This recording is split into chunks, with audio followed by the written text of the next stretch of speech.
তো দাদা, এই যে পরিস্থিতি, জেনারেল ওয়াকারের হঠাৎ করে, আমি আজকে শিরোনামটা দিয়েছি মানে জেনারেল ওয়াকারের নেকাব খুলে গেছে। নেকাবটা আসলে মুখোশ না, নেকাবটা জাস্ট একটা আড়াল, যেটি আসলে বোরকার সঙ্গে পরা হয়।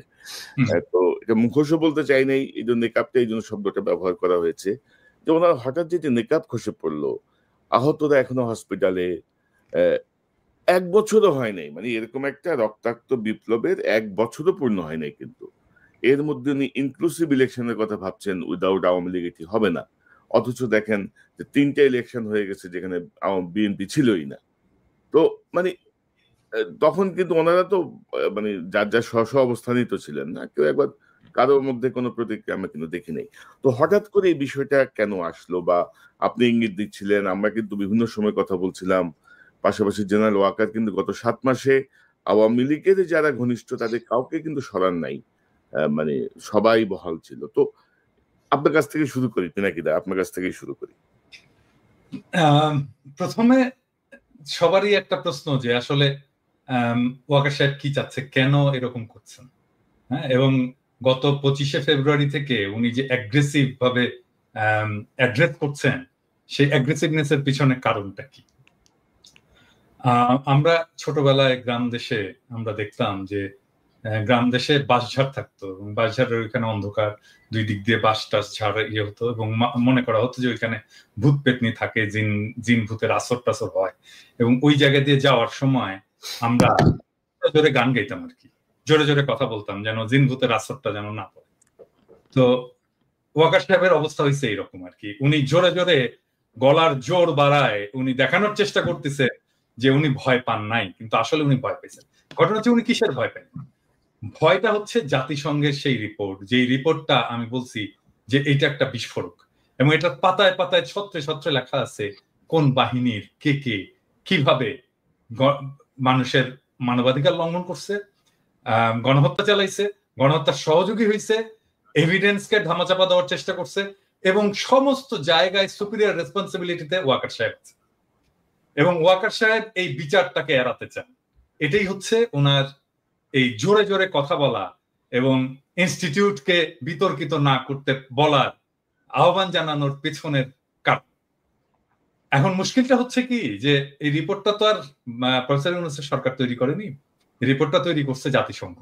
এবং এই রিপোর্টটা যদি কেউ ডিটেইল পড়ে দেখে তাহলে দেখবে যে মানে প্রমাণ হিসাবে তুলে ধরার ক্ষেত্রে জাতিসংঘ যে মেটিকুলাসলি প্রত্যেকটা তথ্য, প্রত্যেকটা এভিডেন্সকে কতবার ভেরিফাই করছে, হ্যাঁ, তার কোনো ইহত্যা নাই। মানে ধরেন আমি একটা এক্সাম্পল দিই, ধরেন একটা ছবি ব্যবহার করছে, হ্যাঁ, এই ছবিটা কিভাবে কোথায় কোন সোর্স থেকে পাইছে, কিভাবে সেটা ভেরিফাই করছে, কিভাবে ফটো ইমেজটাকে এনহ্যান্স করছে, কে করছে, হ্যাঁ, কোন ফরেনসিক ল্যাবরেটরিতে এটা এনহ্যান্স করা হয়েছে, কোন ফরেনসিক সায়েন্টিস্ট এটা এনহ্যান্স করছে, এভরিথিং ডিটেইল। মানে এর এইখানে যে এভিডেন্স গুলো দেওয়া আছে সেটা কোনোটাকে অস্বীকার করার কোনো ক্ষমতা নাই।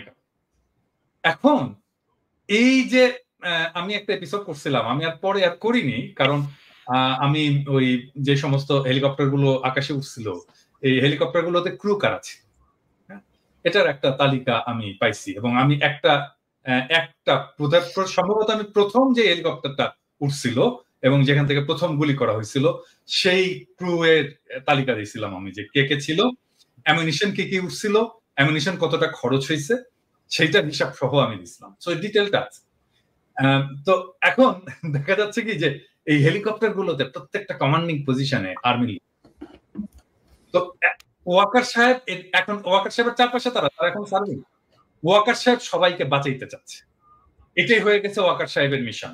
এখন ওয়াকার সাহেব বাঁচাইতে চাইল, এর সাথে আর কে কে কারা কারা বাঁচাইতেছে। ধরেন হাসিনার নামে তো একটা মামলা হবে, হাসিনার নামে শুধু না, হাসিনা, তার স্বরাষ্ট্রমন্ত্রী, তার যারা যারা সাথে সাথে ছিল, তার রাজনৈতিক নেতা টেতা সবগুলোর নামে মামলা। আচ্ছা, এরপরে মামলাটা যখন হবে তখন মোদির নাম আসবে না? মোদির নাম তো আসবে, মোদির নাম আসবে, কারণ সালাউদ্দিন সাহেবকে কিভাবে নিয়ে গেল, কিভাবে সে যে ইন্ডিয়ার একটা শহরে যে এসে আবিষ্কৃত হলো, তাই না? মৌলানা সাইদির যে সাক্ষী সুখরঞ্জন বালিকে তাহলে ঢাকা শহরের সুপ্রিম কোর্টের সামনে থেকে হাইজ্যাক করে নিয়ে যে কিভাবে সে ভারতের আদালত, ভারতের জেলে এসে ল্যান্ড করলো, এই বিষয়গুলো তো আসবে। এবং হাসিনার রেজিমকে আপনি কোনোভাবে মোদির সাথে আলাদা করতে পারবেন না। সো হাসিনা যখন ট্রায়ালের মুখোমুখি হবে, বিচারের মুখোমুখি হবে, মোদিও বিচারের মুখোমুখি হবে। সেই জন্য ইন্ডিয়া চাচ্ছে এই বিচারটা যেন না হয়, হাসিনা চাচ্ছে এই বিচারটা যেন না হয়, ওয়াকার চাচ্ছে এই বিচারটা যেন না হয়। এবং সে কারণেই ওয়াকার আয়নাঘর ভিজিট করতে দেয়নি, এবং সে কারণে ওয়াকার আয়নাঘরের এভিডেন্স গুলোকে সিস্টেমেটিক্যালি ডিস্ট্রয় করছে। এবং এই জন্যই ওয়াকার সবাই যত 662 জন পারপিট্রেটর, বিচারক, পুলিশ অফিসার ইত্যাদি ইত্যাদি ইত্যাদি, আওয়ামী লীগ নেতা ইত্যাদি থেকে রক্ষা করছে এবং তাদেরকে বাইরে পাঠিয়ে দিচ্ছে। এটাই হচ্ছে ওয়াকারের প্ল্যান, ডিটেইল প্ল্যান, যেটা আসলে ইনফ্যাক্ট ইন্ডিয়ার প্ল্যান। সে সেটাকে এক্সিকিউট করতে চায়। এখন এটাকে কিভাবে এক্সিকিউট করবে? এক্সিকিউট করার জন্য প্রথম হচ্ছে যে এখন এমন একটা আওয়ামী লীগ লাগবে যে আওয়ামী লীগটা শুদ্ধ, পিওর, ভালো আওয়ামী লীগ আর কি। এবং আমি খুবই হতাশ হয়েছি যে আমাদের অত্যন্ত শ্রদ্ধাভাজন কেউ কেউ বলছেন যে আওয়ামী লীগের শেখ পরিবারের বাইরের কেউ যদি এসে রাজনীতি করে আওয়ামী লীগের রাজনীতি, সেটা আমরা গ্রহণ করবো। No way, no way. আওয়ামী লীগের রাজনীতি কি আসলে? আওয়ামী লীগ কি রাজনীতি করছে? আওয়ামী লীগের রাজনীতিটা কি? আমাদের রাজনীতি হচ্ছে ধর্মনিরপেক্ষতা, বাঙালি জাতীয়তাবাদ, ফ্যাসিস্ট বাঙালি জাতীয়তাবাদ, সকল গণতন্ত্র, এবং এইটার নামে বাংলাদেশে একটা ফ্যাসিবাদ কায়েম করা। এটাই তো তার রাজনীতি। দুইবার আওয়ামী লীগ ক্ষমতায় ছিল, শেখ মুজিবুর আমলে ক্ষমতায় ছিল, সে ফ্যাসিবাদ কায়েম করছে, একদলীয় শাসন কায়েম করছে। শেখ হাসিনার আমলে 15 বছরের শাসনে একই জিনিস সে ফ্যাসিবাদ কায়েম করছে।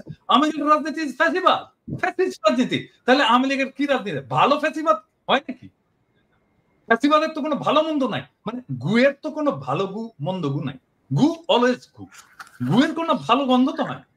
তো এই জন্য এই ভালো আওয়ামী লীগ, মানে ভালো আওয়ামী লীগের প্রতিভূকে, ভালো আওয়ামী লীগের প্রতিভূ হচ্ছে শিরিন শাহ, ভালো আওয়ামী লীগের প্রতিভূকে, ভালো আওয়ামী লীগের প্রতিভূ হচ্ছে সাবের হোসেন চৌধুরী। কেন ভালো আওয়ামী লীগ?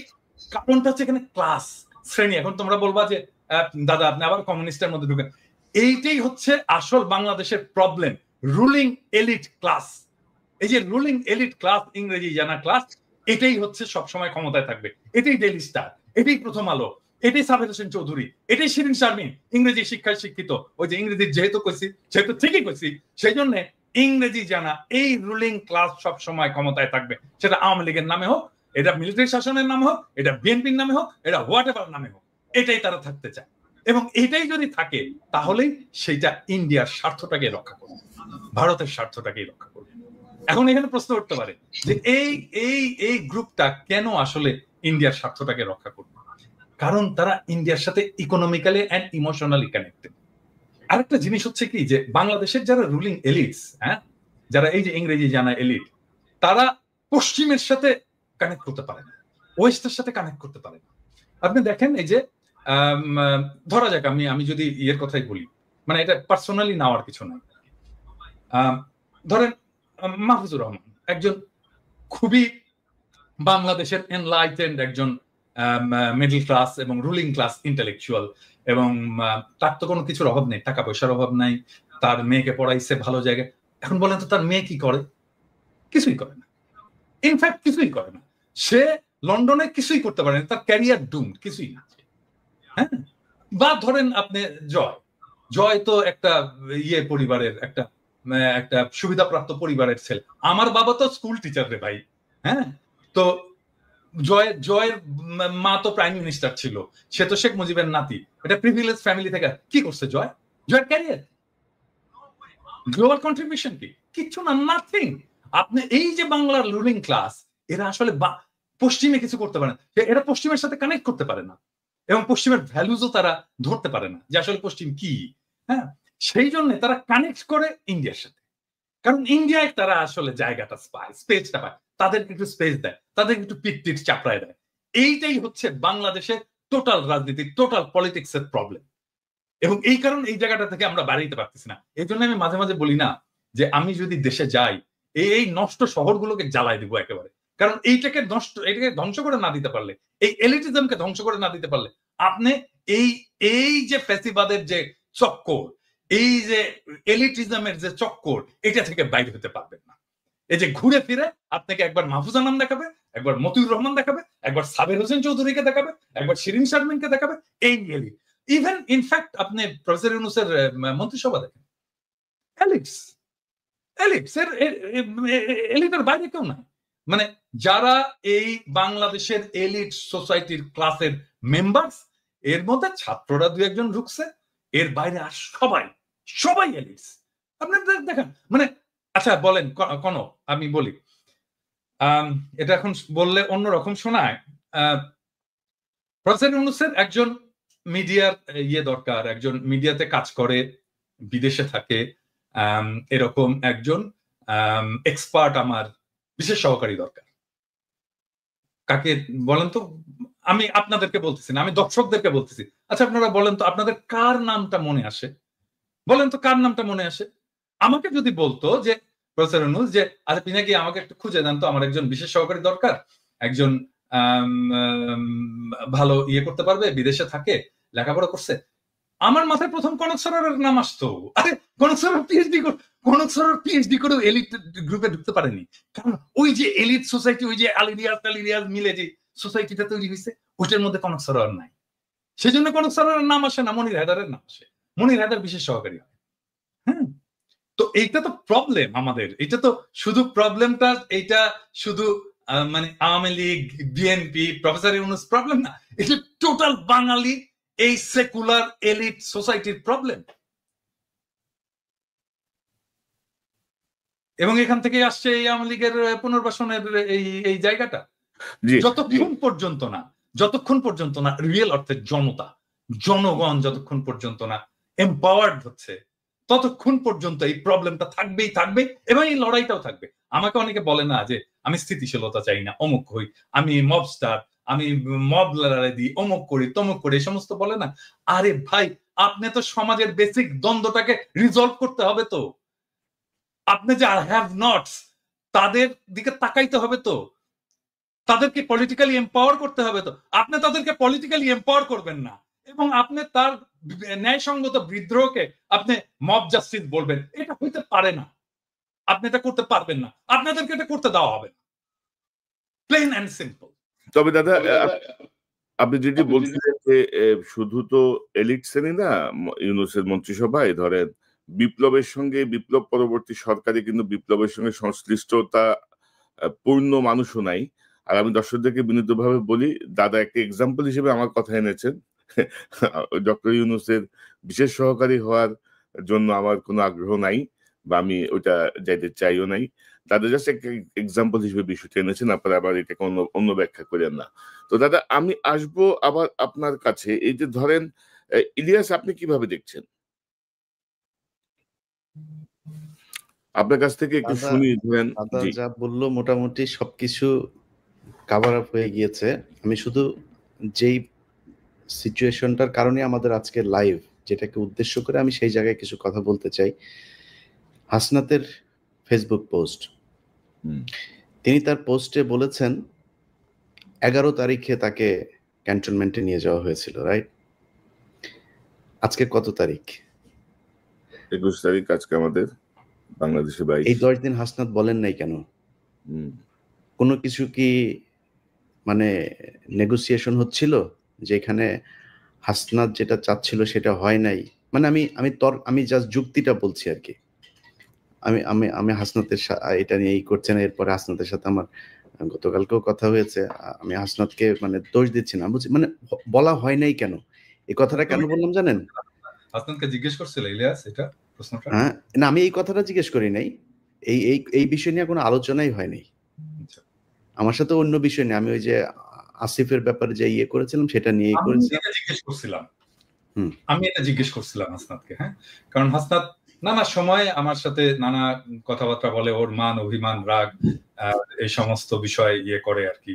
হ্যাঁ, তো এই সমস্ত আমি জিজ্ঞেস করছিলাম যে হাসনাত তুমি এই জিনিসটা তো আমাকেও বলতে পারতা, হ্যাঁ ওই দিন, তো আমাকেও বললা না কেন? বললো যে দাদা আমি আসলে আমাকে এইভাবে বলছে, আমি একদম এক্স্যাক্টলি এই কথাটা বলতে, দাদা আমি আসলে রাজনীতি বুঝি না। হ্যাঁ, আমি রাজনীতি ভালো বুঝি না এবং আমার মাথার মধ্যে কখন কোনটা করতে হবে এই জিনিসটা আমি সবসময় ঠিক মতো বুঝতে পারি না, আমার বয়স কম। এভাবে আমাকে বলছে। হ্যাঁ, আপনাকে বলাটা উচিত ছিল আগেই। হ্যাঁ, এটা নিয়ে আমাকে আরো আগেই বলা উচিত ছিল, কিন্তু আমি সারা নিয়ে রাজনীতির নানা ফ্রাস্ট্রেশন নিয়ে আমি এত বেশি জেরবার ছিলাম যে আমি আসলে বুঝতে পারিনি কখন কোনটা আমার করা উচিত, কিন্তু যে সময় মনে হইলো যে আমার এটা বলে ফেলা উচিত, আমি বলে ফেলছি। এই আমাকে এক্স্যাক্টলি এই ইয়েটা দিছে। তোমার সাথে কথা হইলে তুমি এটা চেক করতে পারো। না, আমি তার কথায় যেটা এই যে এই ঘটনাটা আমি জানি না সে কেন বলেছে, কিন্তু আমি তার সাথে যে কথাগুলো বলেছি তার কথায় স্পষ্ট বোঝা গিয়েছে যে আসিফ, তারপরে মাহফুজ, এদের একটা চক্র আছে।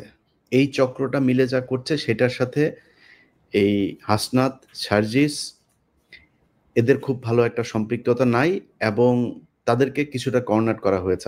আমি জানি না, এই কথাগুলো যেহেতু ব্যক্তিগত আলাপ, এই আলাপগুলো আমি পাবলিকলি বলতে চাই না, কিন্তু আমি আপনাদের একটা জাস্ট সিনারিও বুঝাইলাম। দর্শকের হয়তো অনেকের মনে হইতে পারে যে মনে হয় এই হাসনাত মানেই বোধহয় মাহফুজ, মাহফুজ মানেই বোধহয় আসিফ। না, এইখানেও একটা একদম সরাসরি একটা পার্টিশন করা হয়েছে। তো আমি হাসনাতের ওই কথাটা কেন বললাম জানেন দাদা, যে আজকে বিপ্লবের 7 মাস পরে দাঁড়িয়ে মাহফুজ বলেন শাহবাগীদের শাহবাগী ট্যাগ দিয়া, তারপরে এই যে কোনো জায়গায় মিটিং মিছিল টিছিল করা, এগুলোতে তারা খুব একটা মানে ভালো মনে করছেন না। ওনারা এসছেন হচ্ছে এই মবের মাধ্যমে, এসে তারপরে এখন কিছু কিছু জায়গা নিজেদের সুবিধা মতো বাগিয়ে নিয়ে এখন আর ওনারা কোনো বিশৃঙ্খলা চান না। এখন যেখানে যে জায়গায় আছেন সেই জায়গায় থেকে তারপরে ওনারা চান এটা চলুক এইভাবে, এটাই ওনারা চান। না, তাই তো হয় ইলিয়াস, এটাই কিন্তু হওয়ার কথা। কারণটা হচ্ছে কি যে মানে যারা স্টেবল হয়ে গেছে, পার্ট অফ পাওয়ার, ক্ষমতার যারা অংশ, তারা তো চাইবেই যে সবকিছু যেন শান্ত থাকে, আমার ক্ষমতাটা যেন নিরুপদ্রব থাকে, এটা তো তারা চাইবেই। কিন্তু এই শান্তটা থাকবে কয়দিন? এই মাহফুজ, আমি তো বললাম তো থাকবে না, এই মাহফুজ, এই আসিফ, এই নাহিদ, এই হাসনাত, এই সার্জিস রাস্তার টোকায়ের কাছেও মার খাবে, কেউ ঠেকাইতে আসবে না। কি মনে করে মাহফুজ? মনে করে কি ও নাকি 5 কোটির নিচে নাকি ও কোনো ও করেন, ওর সাথে কোনো ডিলিংস 5 কোটির নিচে নাকি করা যায় না। এটা অভিযোগ, আমার কাছে কোনো প্রমাণ নেই, অভিযোগ বলে রাখলাম। এই অভিযোগগুলো আমরা এখন না বলি, কারণ এখন কথা হচ্ছে না, কিন্তু এই যে মানুষগুলি তারা যে এখন মনে করেন যে মবতন্ত্রের এই মব মানে শাহবাগীদের বিরুদ্ধে কথা বললে তার গায়ে লাগে, তিনি এখন এটা চান না। মাহফুজকে 1000 কোটি টাকার মালিক বানাই দেবো আমি, $1 বিলিয়ন মালিক বানাই দেবো। $1 বিলিয়ন, $1 বিলিয়ন মালিক হওয়ার পরে মাহফুজ মনে করে কি মেম্বার নির্বাচন করে পাশ করে আসতে পারবে? মাহফুজ যাক তো, ওরা স্থানীয় নির্বাচন করতে চাইছে কেন? ওরা আগে ওই করতে চায়, ওই যে টুর্নামেন্টের আগে, বড় টুর্নামেন্টের আগে কিছু ম্যাচ হয় না, ওইটা খেলে ওরা মনে হয় মেম্বারই নির্বাচন, ধরেন আসিফকে এই হাতিমার্কায় অমুক ইউনিয়ন পরিষদের মেম্বার নির্বাচনে ভোট দিন, এভাবে মনে ওরা মেম্বার হিসাবে আগে দেখে আসতে চাচ্ছিল মাঠটা কি অবস্থা, তারপরে জাতীয় নির্বাচন। জামানত নিয়ে আসতে পারবা না বিএনপি এবং জামাতের কাছ থেকে। অতএব এত লাফানোর কিছু নাই যে আপনি এসছেন মবতন্ত্রের মাধ্যমে, আপনি এখন এসে সবকিছু আইন কানুন ভাবে তারপরে দেখেন। আইন, এই যে বিচারকগুলোকে আপনি সরাইলেন, কোন আইন দিয়ে সরাইছিলেন? উপদেষ্টা বানাইছিলেন বাংলাদেশের সংবিধানে ছিল, আপনি বসাইলেন কেন? আপনারা যেভাবে উপদেষ্টা হয়েছেন এটা কোন আইনে ছিল? এখন বিডিআর এর মামলার সময় আপনি আইন দেখান, এখন উদিচির মামলার সময় আপনি আইন দেখান, 21শে আগস্টের মামলার সময় আপনি আইন দেখান, ওই ফেনীতে যেই বনজ কুমার আর ব্যারিস্টার সুমনরা যেটা করে গিয়েছে সেই 16 জন মানুষ এখন পর্যন্ত তারা কেন কন্ডেম সেলে আছে? আপনি করতে পারেন নাই, সময় পান নাই। শামা ওবায়দের সাথে অন্ধকারে সিনেমা হলে চিপাই গিয়া বসে সিনেমা দেখার সময় পান, এই কাজ করার সময় পান না। এটার জবাব বাংলাদেশের মানুষের কাছে। আমি বলেছি যে 5 বছর, 10 বছর, 20 বছর, যত বছর প্রয়োজন হয় থাকুক তারা। আমরা তো বিএনপির কাছ থেকে বেশি সুবিধা নিতে পারতাম, তাই না? আমরা সেটা করিনি, আমরা বলেছি এরা থাকুক। বরং বিএনপি অনেক ক্ষেত্রে এই বাংলাদেশের সবচেয়ে, এই যে 3 জন লোক এখন বসে কথা বলছে এখানে, এই 2-3টা লোক এখন বিএনপির সবচেয়ে বড় শত্রু। কার জন্য হয়েছে? আমরা বাংলাদেশের মানুষের জন্য, এই ছাত্রদের জন্য। তারা গোনাই ধরে না, মনে হয়েছে যে এইভাবে এসে তারপরে কয়েক বিলিয়ন টাকা কামায় তারপরে মনে হয় তারা বাংলাদেশে আবার ক্ষমতায় আসবে। এত সহজ? আপনার মতো এরকম কয়েক বিলিয়ন ডলারের মালিক বাংলাদেশে বিএনপির অনেক নেতা আছে, নাম ধরে বলতে পারি, তারা আওয়ামী লীগের সময়ই কামাইতো। আপনি কি মনে করেন নাকি আজকে এই বিতর্কে আর গেলাম না, তারা কামাইতে পারতো, কিন্তু তারা কিন্তু টাকা দিয়ে আপনি বাংলাদেশে রাজনীতি করতে পারবেন। আপনার চাইতে বহু টাকাওয়ালা লোক বসে আছে বাংলাদেশে। একটা জিনিস, সরি ইলিয়াস, আমি ইন্টারাপ্ট করার জন্য, যে জিনিসটা আমি আমার আমার সকালবেলা দেখে খুবই মেজাজ খারাপ হয়েছে, নাসিরউদ্দিন পাটোয়ারি জাতীয় নাগরিক পার্টির একজন খুবই গুরুত্বপূর্ণ নেতা, সে আজকে একটা স্ট্যাটাস দিচ্ছে, মানে আমার দেখছেন, কেউ দেখছেন এটা স্ট্যাটাস? ইলিয়াস দেখছো? আমি খেয়াল করি নাই। সেই স্ট্যাটাসে সে বলতেছে জিয়াউর রহমান লুটেরা। মানে কি ধৃষ্টতা! মানে এই ছেলের তো রাজনীতি করার কোনো অধিকারই নাই, রাইটই নাই, কোনো রাজনীতি করার বিন্দু মাত্র তার পলিটিক্যাল ট্রেনিং নাই। মানে সে জিয়াউর রহমান ক্যারেক্টারকেও বোঝেনি, জিয়াউর রহমানের রাজনীতিকেও বোঝেনি, জিয়াউর রহমানের কন্ট্রিবিউশনকেও বোঝেনি, এবং জিয়াউর রহমান বাংলাদেশের জন্য কি সেটাও বোঝেনি। সে বলে দিল লুটেরা। এত বড় ধৃষ্টতা! আশ্চর্য ব্যাপার। মানে একটা রাজনীতিতে, মানে আমি বলবো যে এই সময়টা, এই যে ওয়াকারের এই ইস্যুটা নিয়ে একটা কিন্তু মোরাললেস জাতীয় ঐক্যের একটা অবস্থা সৃষ্টি হয়েছে। কারণ তারপরে বিএনপির মিডিয়া সেলের পোস্টগুলো দেখেন, পোস্টগুলো আমরা যদি দেখি তাহলে দেখবো সে সালাউদ্দিন সাহেবের 5ই ফেব্রুয়ারির একটা মন্তব্য দিচ্ছে যে আমরা আওয়ামী লীগের বিচার চাই, আওয়ামী লীগের বিচারের মাধ্যমে, হ্যাঁ। তারপরে যতগুলো মিডিয়া সেলের পোস্ট সব প্রো পিপল, আমরা যা চাই সেইখানে। আর সেইখানে নাসির পাটোয়ারি যে জিয়াউর রহমানকে লুটেরা বল। আরে বেটা, কি বলবো, 2 দিনের পোলা। যখন যখন রাজনীতি মানে কি আসলে এটাই বোঝেনি। রাজনীতি মানে তো ফ্রেন্ডশিপ তৈরি করা, বন্ধুত্ব তৈরি করা। তুমি বন্ধু বানাবা, তুমি যতজনকে পারবা বন্ধু বানাবা, তোমার স্ফিয়ার অফ ইনফ্লুয়েন্স বানাবা। এখন আমরা বলবো যে বিএনপি, আমরা যেটা চাই সে জায়গায় বিএনপি আসছে, স্বাগতম, আসেন আমরা একসাথে কাজ করি। এই আওয়ামী লীগকে আপনারাও চান না, আমরাও চান না। আপনি চান বিচার, আমাদের হয়তো সামান্য কিছু আছে, তফাৎ আছে কিন্তু আসেন আমরা বসে আমরা একসাথে কাজ করি। এবং এই সময়টা আসলে আমাদের তৈরি করা উচিত যে আমরা যতগুলো রাজনৈতিক দল আছে, আমাদের যত মত আছে, অ্যান্টি ফ্যাসিস্ট মত আছে, তাদের একসাথে আসার বসার একটা বাস্তব শর্ত তৈরি হয়েছে। আসেন আমরা একসাথে বসি, ডায়ালগ করি, আওয়ামী লীগ প্রশ্নে আমরা একসাথে একটা সিদ্ধান্ত নিই। এবং আমার মনে হয় আমরা বাকি সবাই ইনক্লুডিং বিএনপি আওয়ামী লীগ নিয়ে এখন একটা সিদ্ধান্ত নেওয়ার মতো অবস্থায় আমরা চলে আসছি, এবং দ্যাটস ওয়ান্ডারফুল।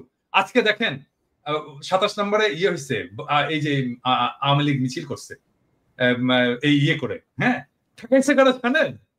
ছাত্র দলের ছেলেরা ঠেকাইছে। আমার তো ছাত্র দলের ছেলেদের এখন স্যালুট দিয়ে বলতে হচ্ছে যে আয় বাবা বুকে আয়, হ্যাঁ, এইটাই তো চাই আমরা, তো এই ছাত্র দল চাই, আমরা তো এই বিএনপি চাই, হ্যাঁ। সো এখন তৈরি হয়েছে একটা অভূতপূর্ব একটা জাতীয় ঐক্যের প্রেক্ষাপট, যেই জাতীয় ঐক্যের উপরে দাঁড়ায় আমরা পরবর্তী জায়গায় যাইতে পারি।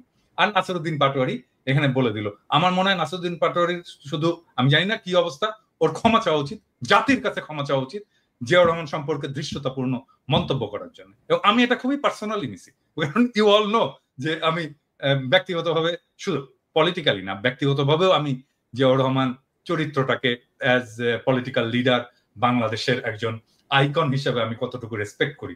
এবং এই জায়গায় আমি জানি না নতুন জেনারেশনের কথা, আমাদের জেনারেশন থেকে কোনোদিন মেনে নেবে না, কোনোদিন না, নেভার এভার।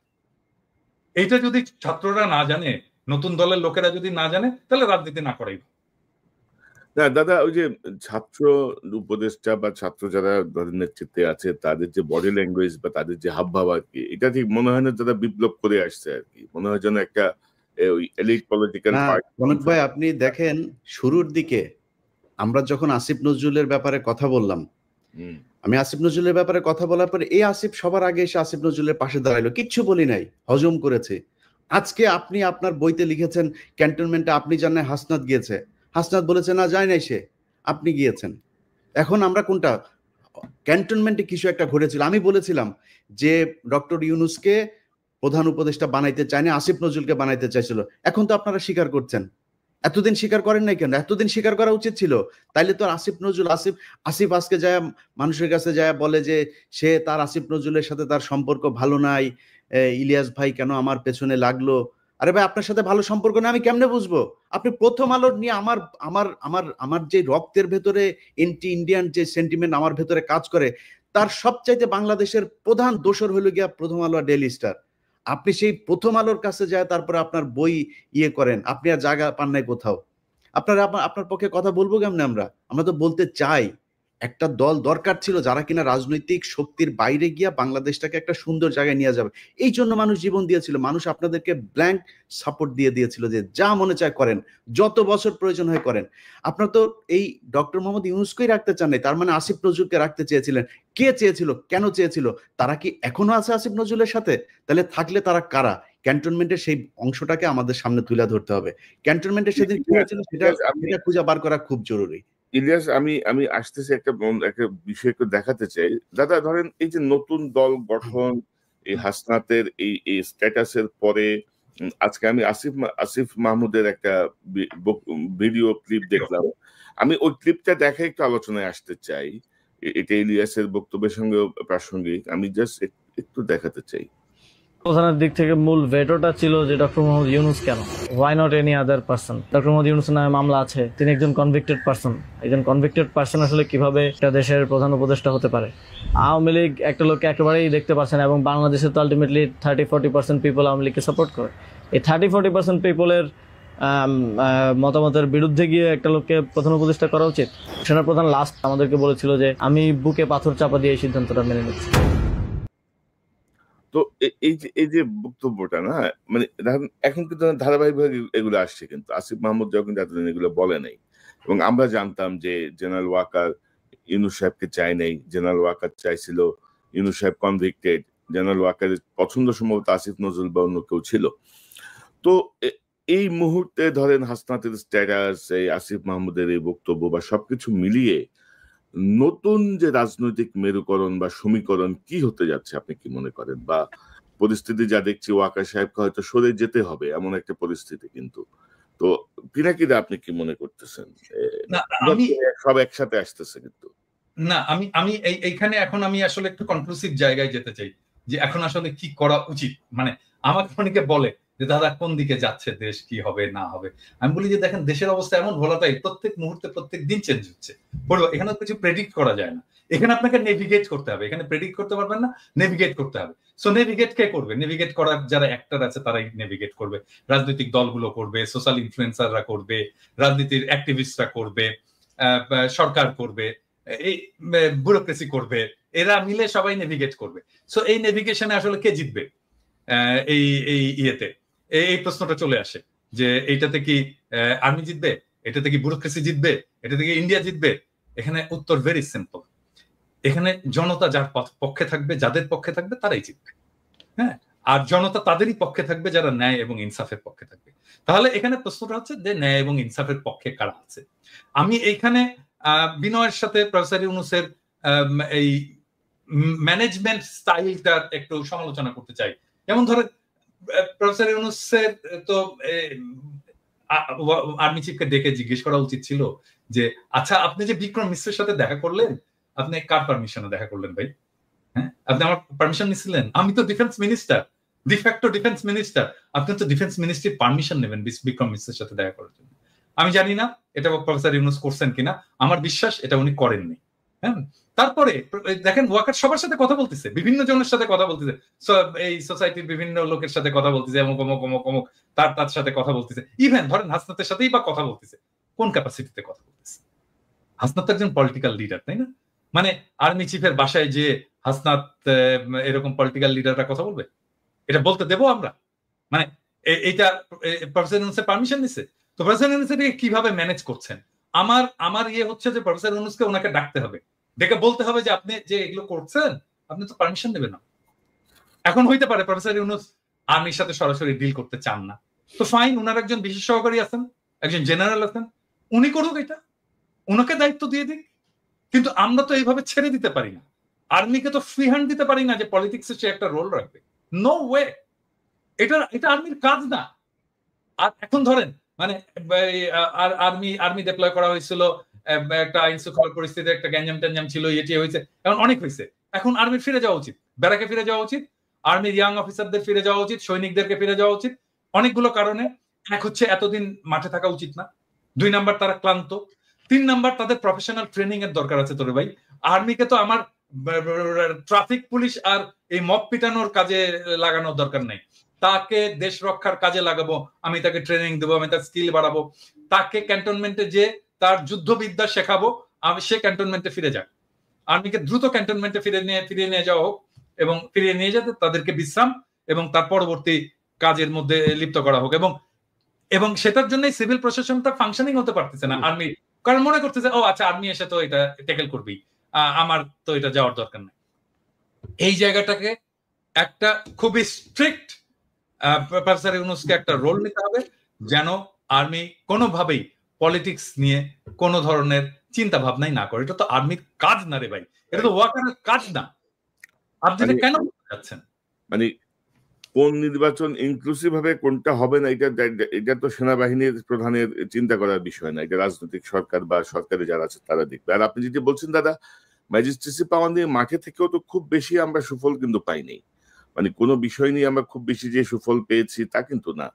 এবং জেনারেল ওয়াকারের এই বক্তব্যটা বা আমি একটু রেসপেক্টফুলি কনক তোমার কথার সাথে একটু ডিসএগ্রি করতে চাই, কারণটা হচ্ছে কি আমার কাছে ডেটা আছে, মানে একদম ভেরি সলিড ওই ক্রাইমের ডেটা আছে, এবং ক্রাইম আসলেই কমেছে। আমি যদি জানুয়ারি 2024 থেকে আমি যদি এই বিপ্লব পূর্ব ডেটাগুলো দেখি, তার সাথে যদি বিপ্লব পরবর্তী ডেটাগুলো দেখি, সিগনিফিকেন্টলি ক্রাইম কমেছে, অপরাধ কমেছে। না দাদা, আমি যেটা বলতে চাচ্ছি, বোঝাতে চাচ্ছি সেটি হচ্ছে যে মানে আমাদের যে প্রত্যাশা, মানে আমাদের কাছে আমরা যখন আর্মি নিয়ে কথা বলি, আর্মির কাছে কিন্তু আমাদের প্রত্যাশা অনেক বেশি। এবং আপনি যদি দেখেন যে ফুল ম্যাজিস্ট্রেসি পাওয়ার নিয়ে আর্মি থাকার পরে পুলিশ নাই, ভরসার জায়গা ছিল একটাই যে আর্মি কন্ট্রোল করবে, কিন্তু সেই জায়গাটায় এটা নিয়ে আপনি কথা বলেছেন বা আমরাও কথা বলেছি, বিভিন্ন জায়গায় যে আওয়ামী লীগের যেসব অফিসার গুলো বসানো কমান্ডে, তারা বলছে সব চুপচাপ বসে থাকো, মানে এরকম মতো এসছে, তো যেটা আমাদের আর্মিকে ক্ষতিগ্রস্ত করছে। ওইটাই আমি বলতে চাচ্ছি আর কি, যে ফুল ফ্লেজের কাজ হয় নাই।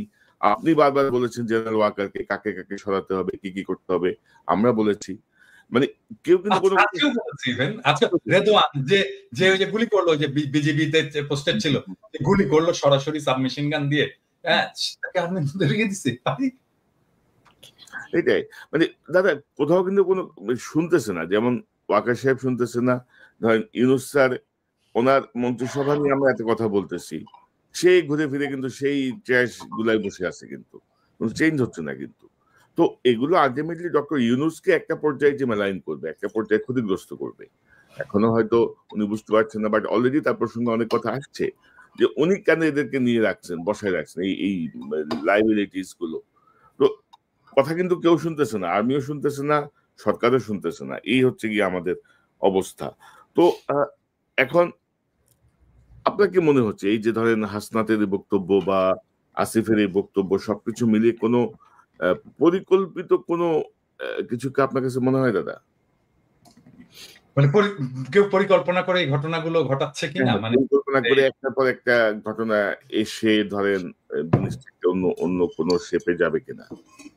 ওই যে আমি যে বললাম যে প্রেডিক্ট করা মুশকিল, কারণ এখানে অনেকগুলো ইন্টারেস্ট গ্রুপ তো কাজ করছে, মানে এখানে ইন্ডিয়া কাজ করছে, এখানে কাজ করছে, এইখানে মিলিটারি ব্যুরোক্রেসি কাজ করছে, এখানে জেনারেল পারপিট্রেটর জেনারেল যারা গণহত্যা গুম খুনের সাথে যুক্ত ছিল তারা এখানে কাজ করছে, এখানে হাসিনা কাজ করছে, হাসিনার দলের লোকেরা কাজ করছে, তার ফাইন্যান্স কাজ করছে।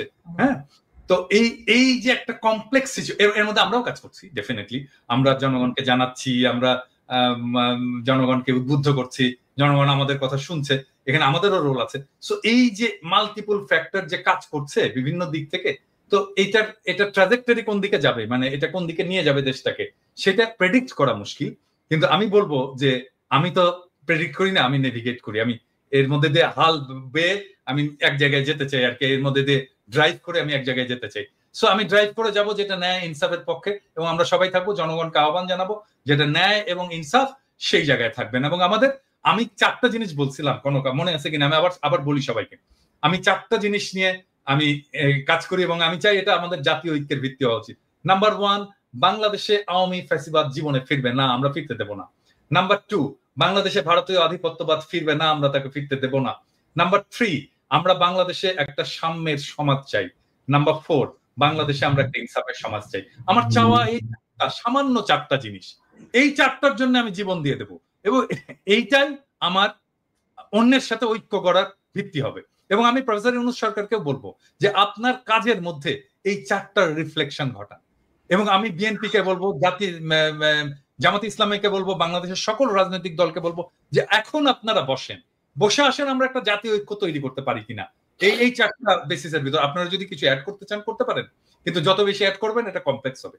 এবং আমি বিএনপির যত নেতার সাথে কথা বলছি, জামাতের যত নেতার সাথে কথা বলছি, ইভেন জামাতের বাইরেও যত নেতার সাথে কথা বলছি, এমনকি ছাত্রদের যত নেতার সাথে কথা বলছি, এই চারটা পয়েন্টে কিন্তু কেউই ডিসএগ্রি করেনি, কেউই ডিসএগ্রি করেনি। কিন্তু ফর্মালি আমরা কেন বলতে পারতেছি না এটাকে আমার এটা ঐক্যের প্ল্যাটফর্ম হবে, এর উপরে দাঁড়িয়ে আমরা আমাদের পরবর্তী রাজনীতি নির্মাণ করব।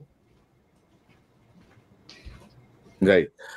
তবে দাদা, এই যে সেনাপ্রধানের উদ্ভূত যে পরিস্থিতি, বক্তব্য, এটা নিয়ে আমার মনে হয় যে আইএসপিআর এর একটা ব্যাখ্যা খুব জরুরি। আসলে সেনাপ্রধান কেন বলেছেন, কোন প্রেক্ষিতে বলেছেন, কি বিষয়, এটা ব্যাখ্যা আমরা খুব সহজে দিতে পারে, কিন্তু আইএসপিআর কে ঠিক কথা বলবে, মানে আইএসপিআর সেটাই বলবে যেটা তাকে বলে দেওয়া হবে। এটা এটা এটা ইয়ে না, আমরা এটা অনেক পরে জানতে পারবো যে আসলে কেন এটা হয়েছিল।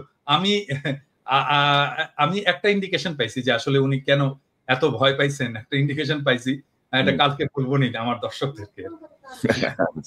না, মানে সামথিং রং আছে, সামথিং রং। আর ডক্টর ইউনূসের প্রতি আহ্বান যে আপনি আর একটু স্ট্রংলি বিষয়গুলো হ্যান্ডেল করেন। ইলিয়াস, আপনি কি মনে করেন, মানে পরিস্থিতি কি দেখতেছেন, কোন দিকে যাচ্ছে, বা এই আপনার মনে কোনো আশঙ্কা আছে কিনা? না, আমিও কনক্লুশনে যাই, কারণ হচ্ছে যে এতক্ষণ যা বললাম সেটা একজন দেশের নাগরিক, আমার মনে হয় একজন দর্শক যে চিন্তাটা করছে সেই কথাগুলো আমি কিছুক্ষণ আগে বললাম। কিন্তু এখন এইখানেই যদি আলোচনা শেষ হয় তাহলে মানুষ হোপলেস হবে, তাহলে কি হচ্ছে, কি হইতে পারে। দেখেন, আমাদের দেরি হয়ে গেছে, এটা সত্য কথা। যদি আপনি চিন্তা করেন, এখন আমরা বলছি সবাই আওয়ামী লীগকে নিষিদ্ধ করতে হবে, মানে আমার এই কথাটা মানে দুইভাবে করার সুযোগ নাই। আওয়ামী লীগ নিষিদ্ধের ক্ষেত্রে পৃথিবীর ভিতরে যদি একটা প্রাণী জীবিত থাকে সেটা আমি সবার আগে, বাট তারপরও যুক্তির খাতিরে বলি। কারণ বাংলাদেশে মুসলিম লীগ আছে না এখনো, বাংলাদেশে এখনো জাসদ বাসদ টাসদ বহুত দল আছে না, নিষিদ্ধ করা লাগে নাই তো, নিষিদ্ধ করতে হয়েছে না। নিজামী ইসলামী পার্টি অনেক পার্টি ছিল, বড় বড় পার্টি ছিল, ইভেন মাওলানা ভাসানীর দল পর্যন্ত তো এখন খবর নেই। যদি মানুষ না চায়, দল এমনিতেই চলবে না, দল এমনিতে ব্যান্ড হয়ে যায়। মানুষ চায় কিনা, মানুষ তো চায় না। আমরা আলোচনা করেই বোধহয় আওয়ামী লীগকে আরো বেশি মানে চাই কি না চাই, কিন্তু আমরা তাদেরকে চাই না চাই তার চাইতে সবার আগে আমাদের চোখের সামনে যে আওয়ামী লীগগুলো আছে তাদেরকে আমরা সরিয়েছি এখন পর্যন্ত।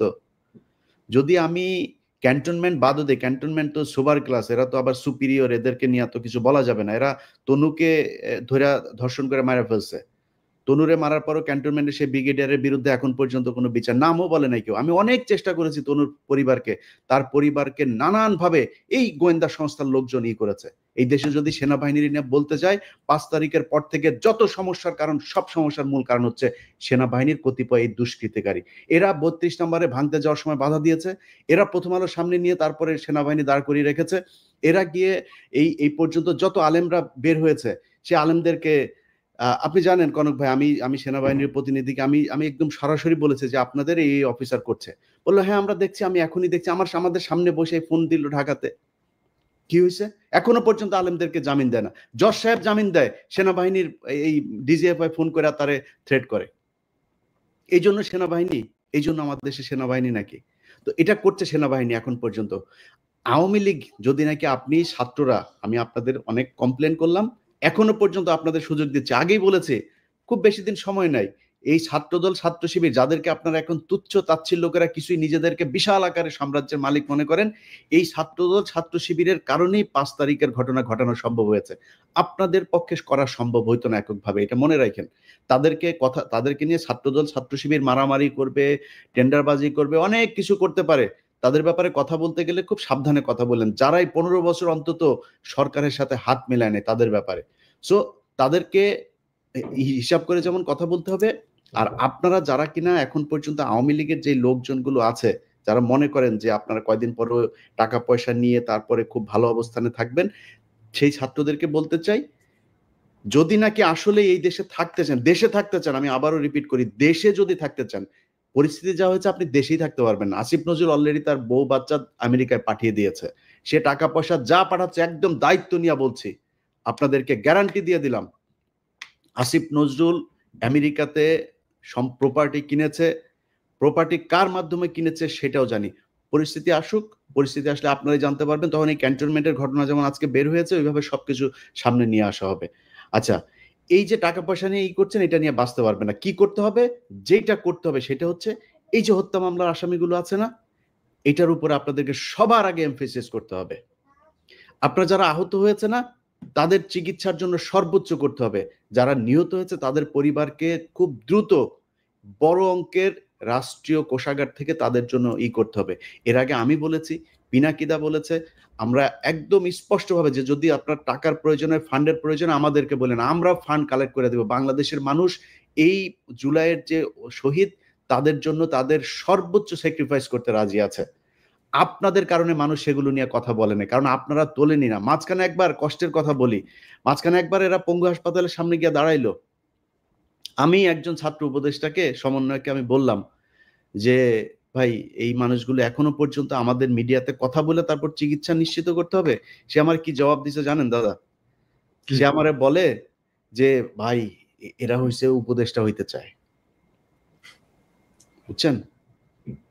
আমার এরা উপদেষ্টা হইতে চায়, এদের অন্য ধান্দা আছে। যে কোনো ডিসেন্ট ভয়েসকে, যে কোনো প্রমিনেন্ট ডিসেন্ট ভয়েসকে বলা শুরু করে আর কি, যে উপদেষ্টা হইতে পারেনি জন্যই এরকম এগুলি করে।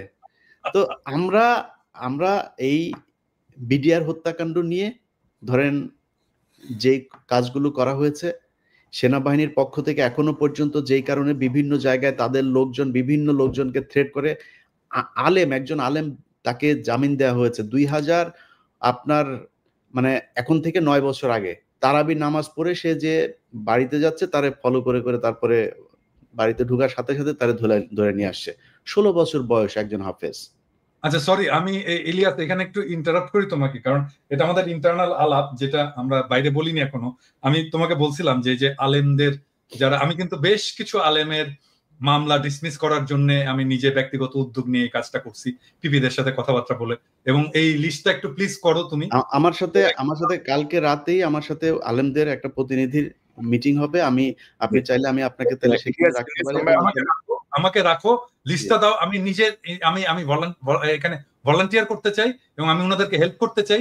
গ্রাউন্ড লেভেলে দরকার হলে আমি কথা বলে যেভাবে হোক এই ভুয়া মামলাগুলো থেকে তাদেরকে বের করে নিয়ে আসার আমি সর্বোচ্চ চেষ্টা করব। দাদা, আমরা শোটা শেষ করে এই একটা 5 মিনিট একটা মিটিং করে নেব।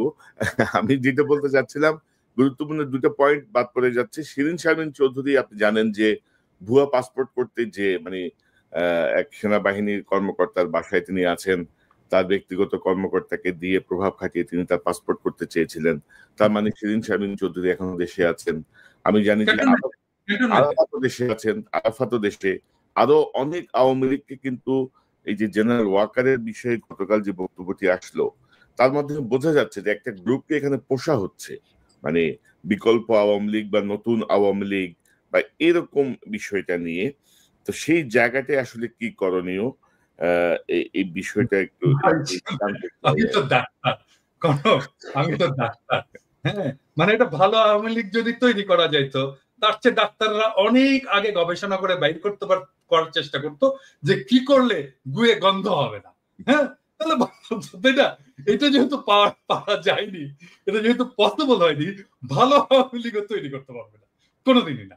আওয়ামী লীগ সবসময় ফ্যাসিস্ট হবে, কারণ আওয়ামী লীগ আসলেই একটা ফ্যাসিস্ট দল। তার কনস্টিটিউশন থেকে শুরু করে তার পলিটিক্স টোটালি ফ্যাসিস্ট। তো এই যে শিরিন শারমিন বা এই জাতীয় কিছু আওয়ামী লীগ নেতা, গুচ্ছ নেতা বসে বসে আরামাইশ করবে, মানে এর মধ্যে অফিসার্স মেসে কনক ভাই, ওইটা না। আমি এই জায়গায় যেটা করতে হবে, ওই যেই মব শুরু হয়েছিল ছাত্রদের সামনে, এখন রাস্তা একটা অনেক ছাত্রদেরকে কোণঠাসা করে রাখা হয়েছে। ইভেন হাসনাত সার্জিসও এখন কোণঠাসা এই মাহফুজ আর আসিফদের কাছে। তারা এখন ক্ষমতার ভোগ করার মধ্যে আছে। প্রাইভেট ইউনিভার্সিটি, এই যে north south university, BRAC university, এই ইউনিভার্সিটিগুলোর কত ছেলে পেলে মারা গিয়েছে। একজন প্রতিনিধি আছে সেখানে। মাদ্রাসার স্টুডেন্টরা মারা গিয়েছে, তাদের কোনো প্রতিনিধি আছে? জামাত বিএনপির লোকজন মারা গিয়েছে, তাদের কোনো খবর আছে? মনে হচ্ছে এই আসিফ, নাহিদ আর মাহফুজ তিনজন মিলে বাংলাদেশ স্বাধীন করেছে। মাহফুজ কোন জায়গায় ছিল? মাহফুজ মাঠে কোথায় ছিল? আমরা এটা দেখতে চাই, ভিডিও ফুটেজ দেখতে চাই। মাহফুজ মাঠের কোন জায়গায় ছিল? সামনাসামনি সে ফাইট করেছে? কোথাও ছিল না। আচ্ছা, তিনি এখন মাস্টার মাইন্ড হয়ে গিয়েছেন। এখন এই যে জিনিসগুলো করা হয়েছে, আমি মনে করি আমার সাথে অনেকে যোগাযোগ করে প্রাইভেট ইউনিভার্সিটির, বিশেষ করে একটা বিশাল বড় গ্রুপ আছে। এই গ্রুপগুলো চায় তারা এদের ব্যাপারে আমি বলি যে দেখেন ভাই, ওরা যেভাবে চালাচ্ছে চালাক, যেহেতু তারা 5 তারিখের একটা পক্ষ, আমি তাদের প্রতি একটা সফট কর্নার ছিল, কিন্তু আজকে বলছে যারা যারা আছেন সবাইকে, ইভেন কি ভিপি নুরুল হক নূরের দল, তার কন্ট্রিবিউশন নাই এখানে আছে নাকি? নূরের কোনো কোনো কিছু আছে নাকি? আমি বলি ভাই, আমি আমার কথা বলি, আপনার কথা বলি, বলেন কষ্টের কথা আজকে বলি। আজকে যেহেতু আলোচনা এসছে নতুন করে, আমার নামে মামলা আছে, এই মামলাগুলো সরানো উচিত না? এমন কোন উপদেষ্টা কেউ ফোন করেছে আমাকে এখন পর্যন্ত যে ভাই কি হয়েছে, কোথায় আছে আপনার মামলা? আসিফ নজরুলের ওই নারী কেলেঙ্কারি করবো, তখন আসিফ নজরুল ফোন করে, ইলিয়াস আপনার কি কি আছে আমার একটু দেন। আরে বেটা, তোর কাছে আমার দেওয়া লাগবে কেন? তুই আগে চাইছিস আমার কাছে? আগে চাস নাই কেন? আগে যদি চাইতি তাহলে তোর আমি দিতাম। এরপরে আজ পর্যন্ত কেউই করে নাই, কেউ করে নাই। আমরা এটার কোনো পক্ষ না? আমাদের কাছে জিজ্ঞেস করার প্রয়োজন? আমাদের কোনোদিন একটা ফোন করে তো কোনো মন্ত্রণালয় থেকে ফোন করে বলে নাই যে ভাই আপনারা, আপনাদের প্রতি কৃতজ্ঞতা, বেটা চেয়ারটা তো পাইছিস আর বসে গেছিস। চেয়ার কি এমনি এমনি হয়েছে নাকি? এই বাংলাদেশে আজকে যে মানুষের যেই ভারত বিরোধী যে মনোভাব, এটা ইলিয়াস, পিনাকি, কনক স্যার তারা তৈরি করেছে, এই জন্য হয়েছে। এত সহজে আসে নাই। যেই সময় আপনারা কথা বলতে পারেন নাই, যেই সময় কনক স্যারের বোন জেলখানায় ছিল, সেই সময় আপনারা কই ছিলেন? কোথায় ছিলেন? কি ছিল? একটা পোস্ট করতে পেরেছেন ফেসবুকে? এখন মুখ বড় করে অনেক বিএনপির নেতাও বলে ফেলেন যে বাইরে বসে কিছু মানুষ খায়া দেয়া কাম পায় না। এই কথাটা 7 মাস আগে বলতি, তাইলে বুঝাইতাম। 7 মাস আগে বলিস নাই কেন? তো আমি মনে করি বাংলাদেশে সবাইরে তো ঢালাওভাবে বলা সম্ভব না। জামাত, বিএনপি, হেফাজত, এই প্রাইভেট ইউনিভার্সিটি, পাবলিক ইউনিভার্সিটি, এই যে এখন দেখেন যেখানে যাচ্ছে তারা মার খাচ্ছে। কারণ কি? কারণ ওই পক্ষটা তাদের এই কার্যক্রমকে পছন্দ করে না। সো আমি মনে করি তাদের কালকে থেকে যেখানে যেখানে, সময় টিভিতে এখন পর্যন্ত খুনিরা বসে অফিস করে। ভাই খুনি কেমনে অফিস করে? তা বলেন তাহলে যে কেউ মারা যায় নাই, আপনি হত্যা মামলার আসামিরা আপনি অফিস করতে দেন, এটা কোন ধরনের নাটক? আশিক রহমান, এই যে আরটিভির হত্যা মামলার আসামি, কই? আপনি তারা ধরেন না। সো কালকে থেকে লিস্টিং করতে হবে কোন কোন অফিসে এখন পর্যন্ত হত্যা মামলার আসামিরা আছে, আওয়ামী লীগের দোসর আছে, সেই অফিসে যায় তারপরে বাই ফোর্স তাদেরকে ওইখান থেকে সরাইতে হবে। সাংবাদিক, প্রথম আলোর যেসব সাংবাদিকরা এই বাংলাদেশে ভুয়া জঙ্গি বানায় তারপরে তাদেরকে 12 বছর গুম করে রেখেছে, তাদের কি করতে হবে? সবচাইতে বড় কাজ যেটা, সেটা হচ্ছে যারা এই 12 বছর গুম ছিল, ভাই আপনারা লোক পান না, কারে কোথায় বসাবেন, কে ভালো মানুষ? আরে ভাই ভালো মানুষের দরকার নেই, খারাপ মানুষের নিয়ে বসান। মনে করেন গুম ছিল, এরা খুব খারাপ মানুষ, ওরে নিয়ে বসান, ও যাই করুক অন্তত বিট্রে করবে না। আওয়ামী লীগকে আনার জন্য ওরা কোনো কাজ করবে না, কারণ ওরা 12 বছর গুম ছিল। এই লোকগুলির কোথাও বসানো নেই। গুম ঘরে নিয়ে যায় পরিদর্শনে, সেখানে হাসিনুর রহমানরে নিয়ে যায় না। আপনি কোন দেশে আছেন? আপনার এই ওয়াকারের গায়ে আগুন জ্বলা যায় হাসান নাসের আর আসিনুরের নাম শুনলে। আপনি কে ওয়াকার মিয়া? আপনার জীবনের সবচাইতে বড় পাপ, আপনি যে দোজকে যাবেন, আপনি নাকি মাগরিব থেকে এসা পর্যন্ত আপনি নাকি কোরআন ছাড়া কিছু বুঝেন না।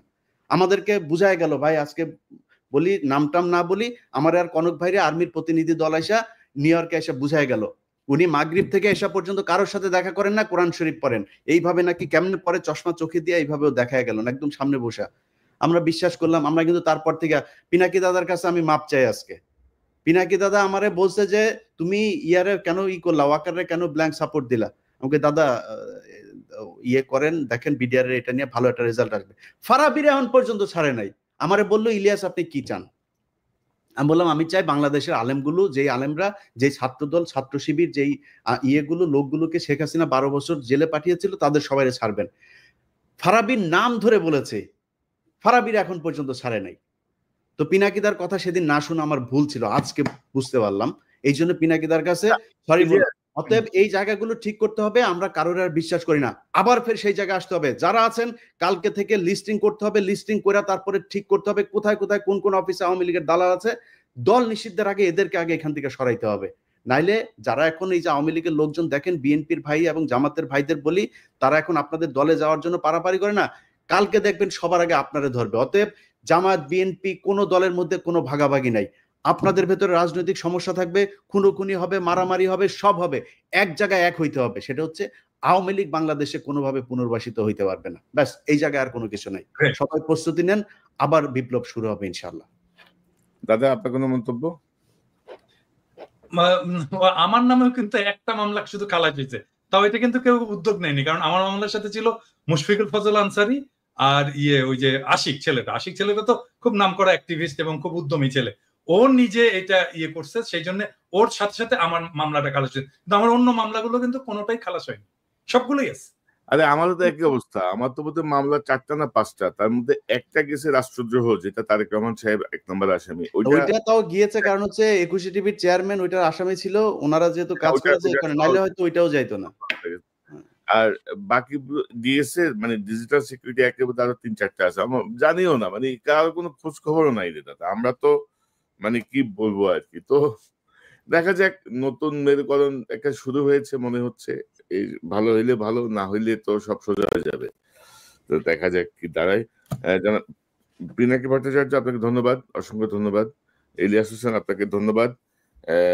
নিশ্চয়ই আমরা পর্যবেক্ষণে রাখি সামনের পরিস্থিতি কোন দিকে যায়, সে অনুযায়ী নিশ্চয়ই আমরা আমাদের আলোচনা বা বিশ্লেষণ করে ধরবো। ভাই একটা কথা বলতে চাই, এক লাইন, পিঠের চামড়া একটারও থাকবে না। যারা মনে করেন না যে এরে না ওরে না এরে, আপনি টাকা পয়সা কামায়, মাহফুজ বলেন, নাহিদ বলেন, আসিফ বলেন, আওয়ামী লীগ যদি নাকি কোনোভাবে পুনর্বাসিত করেন, পিঠের চামড়া একটারও থাকবে না। ছাত্রদল ছাত্র শিবিরের সাথে অলরেডি তো গ্যাঞ্জাম শুরুই হয়েছে, সামনে ছাত্রলীগের আইনা, তারপরে ত্রিমুখী পিটানি খাবেন। টাকা পয়সা নিয়ে সারা জীবন ওই যে মইনিউ আর ফখরুদ্দিনের মতো যায় সারা জীবন এক জায়গায় বসে থাকতে পারবেন। আমি পিনাকি কনক সারোয়ার, আমরা কিন্তু বাইরে থাকলেও মানুষ ডাকে, ভাই আসেন দেশে, আসেন না কেন, আমরা দেশে যাইতে পারি, এটা সমস্যা নেই। আসিফ নজরুলের বাপের ক্ষমতা নাই, দেশে গেলে আমার মামলায় আমার আটক করে নিয়ে যাবে, কিন্তু আপনাদের জীবনে কিন্তু যাইতেও দিবেন, কেউই যাইতে দিবেন, কেউই ডাকবে না আপনারে। সো সাবধান, পিঠের চামড়া একটারও থাকবে না, সবাই সাবধান থাকেন। ইলিয়াস তোমাদের সাথে দেখা করতে আসলো, তো আমার সাথে আসে না কেন দেখা করতে? ও বললো না কেন যে দাদার সাথে কথা বলেন না কেন? কি ডরাই না? আমার এখানে আসার দাদা এই জিনিসগুলো আমাদের তাদের সাথে আমরা প্রমিস করেছি যে আমরা আপনাদের এই বিষয়গুলো, এই আপনার নামটাম কারা কাদের সাথে কি মিটিং হয়েছে এগুলো নিয়ে আলোচনা করবো না। তারপরে বলি কারণটা কি, কারণটা হচ্ছে আমি যে বিডিআর এর কাজটা করছিলাম, এই বিডিআর এর এই বিষয়টা নিয়েই তাদের যুক্তি দেখেন, সেনাবাহিনীর যুক্তি শোনেন। যুক্তি হচ্ছে কনক সারোয়ার, ইলিয়াস হোসাইন, পিনাকি ভট্টাচার্য, আপনাদের এই দেশের অসামান্য অবদান, আপনাদেরকে যথাযোগ্য সম্মাননা দিয়ে দেশে আনা হবে, আপনাদের সম্মান দেওয়া উচিত আমাদের। আচ্ছা, এখন কি করতে হবে? সেনাবাহিনী নিয়ে করা যাবে না, বিডিআর নিয়ে করা যাবে না। বিডিআর নিয়ে কি হয়েছে? বিডিআর নিয়ে করলে নাকি এটা নাকি সেনাবাহিনীর সুনাম ক্ষুণ্ণ হবে, 1। 2 নাম্বার পয়েন্ট হচ্ছে এখানে অনেক মহিলা রেপ হয়েছে, এদের নাম প্রকাশ পেয়ে যাবে। কত লেম একটা যুক্তি, আপনি চিন্তা করেন, এটা হয়ে যাবে। তো আমি বলেছি যে আমরা পৃথিবীতে এখন পর্যন্ত, আমি তো সাংবাদিকতায় যতটুকু আমার প্রশিক্ষণ নেওয়া হয়েছে, আমি তো কোথাও শুনি নাই যে কোনো রেপ হওয়া কোনো নারীর নাম কোনো গণমাধ্যম প্রকাশ করতে পারে, আনলেস শি ইজ ডেথ। মারা যাওয়ার পরে আপনি তার নাম প্রকাশ করা যাবে, কিন্তু মারা যাওয়ার আগ পর্যন্ত আমরা তার নাম, ছবি কোনো কিছুই প্রকাশ করি না। আমরা বলবো কেন? এটা গোপন একটা তদন্ত হবে, কারা কারা করেছে। যে বিডিআর এর সৈনিকরা ধর্ষণ করেছে তাদের ফাঁসি দিয়ে দিবেন, যারা ছাড়া পেয়েছে তাদেরকেও ধরবেন, যারা সাক্ষীদের ভেতর অনেকে ক্রিমিনাল আছে তাদেরকে ধরবেন, ধরে নিয়ে তাদের ফাঁসি দিবেন। আমি তো না করি না, আমি বিচার চাই, বরং আপনাদের চাইতে বেশি বিচার চাই আমি। সো আপনারা করেন এই যুক্তিতে বিডিআর এর নিয়ে কাজ করতে না। তো আমি বিডিআর এর প্রোগ্রামটা করেছি অনেক সেন্সর করে দাদা, এইটারে নিয়ে যদি আসল কথা যদি বের করা যায়, তাহলে সেনাবাহিনী যারা মারা গিয়েছে তাদের মধ্যে অনেকের পোলাপানের মান সম্মান নিয়ে রাস্তায় বার হইতে পারবে না। যাদেরকে আমরা শহীদ বলি, এদের মধ্যেও 2-4 জন আছে যাদের পোলাপান রাস্তাঘাটে বের হইতে পারবে না মান সম্মান নিয়ে। সব দোষ বিডিআর এর এখানে দিয়া, এবং ওই যে এটা শুনি নাই দেখেই কিন্তু তার পরের দিনই কিন্তু ওই সেনাপ্রধান বলেছে ফুল স্টপ। আমাদের ওই মিটিং এর পরের দিনই কিন্তু ফুল স্টপ, 24 তারিখের ঘটনা। তাইলে হ্যাঁ, মিটিং এর পরের দিনই ফুল স্টপ। মানে আমি একটা বিষয় বলি যে দাদা দেখেন, যে বিডিআর বা সেনাবাহিনীর সম্মান, এই যে নতুন যে কমিশনের যে সে অনুযায়ী হাসিনা যে বিচার করে গেছে, সেই বিচারে কিন্তু কমিশন হাত দিতে পারবে না। ওই বিচার কিন্তু বহাল, কিন্তু ওই আইন বহাল, ওই বিচার বহাল, তদন্ত বহাল, সবই বহাল। ওইটা একটা চ্যাপ্টার, কমিশনের হচ্ছে সেকেন্ড চ্যাপ্টার। কমিশন কিন্তু এটা ইন্টারফেয়ার করতে পারবে না। তো এখানে তো বোঝা যায় যে বিডিআর এর জায়গাটা রিয়েলি উন্মোচন হোক, এটা বর্তমান সময়ের অনেকেই চাচ্ছে না। তো আমার মনে হয় যে আমরা আজকে আর বড় না করি, এখানে একটা সেন্টেন্স একটু বলতে চাই, একটা সেন্টেন্স বাংলাদেশের সমস্ত রাজনৈতিক দলগুলোকে, যে ভাই উত্তর পাড়ার সাথে ঘুটু করা বন্ধ করেন, ওখানে যাওয়া বন্ধ করেন। আপনারা যদি যান, কে কে যাচ্ছেন ধরবো একটা করে, আর একেবারে কচ্ছপের কামড় দিয়ে কিন্তু ধরবো। উত্তরপাড়ার সাথে পলিটিক্যাল পার্টির কোনো ধরনের কোনো আলোচনা চলবে না আজকে থেকে। এবং এটা নিয়ে তত্ত্বাবধায়ক সরকারেরও এটা একটা উদ্যোগ নেওয়া উচিত, যেন এইখানে এইটাই শুরু করে। একবার হলো এই এমবেসি গুলোতে যে ধর্ণা দেওয়া, আবার শুরু হয়েছে উত্তরপাড়াতে যে ধর্ণা। জনগণের কাছে যাও রে ভাই, জনগণের কাছে যাও, ওইটাই রাজনীতি। ওর জন্যই রাজনীতি করো, উত্তরপাড়ার জন্য করো না, আর এমবেসির জন্য। একটা জিনিস দাদা, সেটা হচ্ছে যে আমরা এই আলোচনায় হয়তো সেনাবাহিনীর কষ্ট হইতে পারে যে আমরা সেনাবাহিনীর বিরুদ্ধে, আমরা সেনাবাহিনীকে এই দেশের রক্ষক মনে করি। আমরা তাদেরকে তাদের সম্মানের জায়গায় দেখতে চাই। সেনাবাহিনীর মিডল, তারপরে জুনিয়র যারা আছে, তারা প্রচন্ড দেশপ্রেমিক। বাংলাদেশের প্রতিটা সৈনিক দেশপ্রেমিক, তারা কোনো ধান্দাবাজিতে যায় না। জুনিয়র অফিসার তারা আমাদের ভাই, তাদের বিরুদ্ধে আমাদের কোনো অভিযোগ নেই। এবং আপনাদের কাছে আমাদের অনুরোধ থাকবে যে কোনো পরিস্থিতিতে এই আওয়ামী লীগের রেখে যাওয়া জেনারেলরা যদি নাকি কোনো ধরনের কিছু করার চেষ্টা করে, আপনারা রুখে দাঁড়াবেন। আপনাদের সাথে আমরা আছি, বাংলাদেশের মানুষ আপনাদের সাথে আছে। অবশ্যই। জি, আপনাদের